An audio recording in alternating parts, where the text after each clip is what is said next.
Welcome to my YouTube channel. Today we'll learn about acute rheumatic fever. Acute rheumatic fever is a multi-system disease. Acute rheumatic fever is a multi-system disease which, uh, which occur in people previously affected with Group A streptococci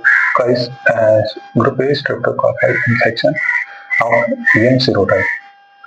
This is mainly disease of children of age 10 to 15 years. यह acute rheumatic fever जो है जिसमें बहुत से system body के involve होते हैं, but ये जो है उन पर्सन्स में होता है जिनमें कि स्ट्रेप्टोकोकस ग्रुप ए स्ट्रेप्टोकोकस का इन्फेक्शन होता है। उसका एक कॉम्प्लिकेशन है या कह सकते हैं उसका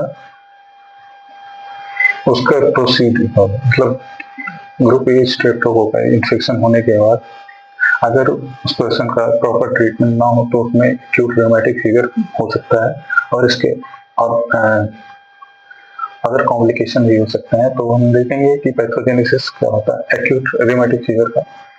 एक्यूट रिमेटिक फीवर का पैथोजेनेसिस इस प्रकार है कि अपर रेस्पिरेटरी ट्रैक्ट इन्फेक्शन, जिसे सोर थ्रोट कहते हैं, मतलब कि किसी को गले में दर्द हो रहा है, सोर थ्रोट मतलब गले में दर्द होना, पेन होना। ऐसे इंडिविजुअल और जिनकी जेनेटिक ससेप्टिबिलिटी होती है कि जैसे कि HLA-DR7 और HLA-DR4। HLA-DR7 और HLA-DR4 क्या होता है कि मेजर हिस्टोकम्पैटिबिलिटी कॉम्प्लेक्स जो होता है उसमें ये मतलब इसको कह सकते हैं कि मेजर हिस्टोकम्पैटिबिलिटी जीन जो है ये इसमें इसकी ससेप्टिबिलिटी इन जीन के लिए ज्यादा होती है। मतलब कि अगर किसी इंडिविजुअल में HLA-DR7 है, HLA का मतलब होता है ह्यूमन ल्यूकोसाइट एंटीजन, तो उनमें एक्यूट रिमेटिक फीवर और इसके कॉम्प्लिकेशन होने के चांस ज्यादा होते हैं। तो जेनेटिकली ससेप्टिबल इंडिविजुअल में जब अपर रेस्पिरेटरी ट्रैक्ट इन्फेक्शन होता है बाई ग्रुप ए स्ट्रेप्टोकोकाई और विथ एम सेरोटाइप, तो एंटीबॉडी फॉर्मेशन होता है अगेंस्ट स्ट्रेप्टोकोकल सरफेस एंटीजन। और ये जो एंटीजन फॉर्म होता है against streptococcal surface antigen due to molecular mimicry of antibody formed against streptococcal surface antigen cross react with human antigen present on heart, joint and glomeruli of kidney.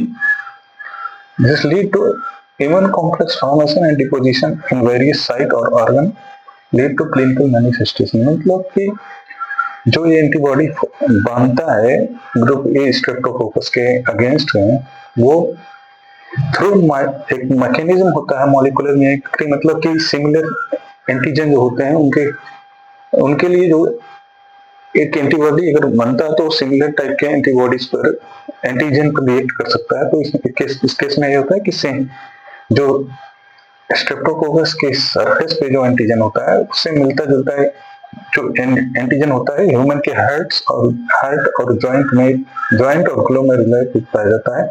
तो antigen और antibody का जो reaction होता है तो इससे immune complex formation होता है। इम्यून कॉम्प्लेक्स फॉर्म जब हो जाता है तो वेरियस डिफरेंट ऑर्गन में डिपोजिशन होता है, जिससे कि वेरियस क्लिनिकल मैनिफेस्टेशन होते हैं।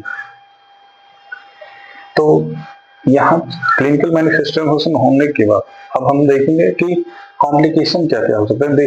ये तो एक्यूट रिमेटिक फीवर तक का है कि यहाँ हो गया। अभी मान लो कि अगर ये जो इम्यून कॉम्प्लेक्स हैं इनका डिपोजिशन अगर हार्ट में हो गया तो उस कंडीशन को कहेंगे एक्यूट रिमेटिक हार्ट डिजीज या रिमेटिक हार्ट डिजीज कहते हैं RST, जो कि वुमेन्स में ज्यादा कॉमन होता है। दूसरा हो सकता है कि अगर इम्यून कॉम्प्लेक्स जॉइंट में डिपोजिशन हो तो वो कंडीशन कहलाता है रूमेटॉइड आर्थराइटिस, मतलब जॉइंट में इन्फ्लेमेशन आ जाएगा।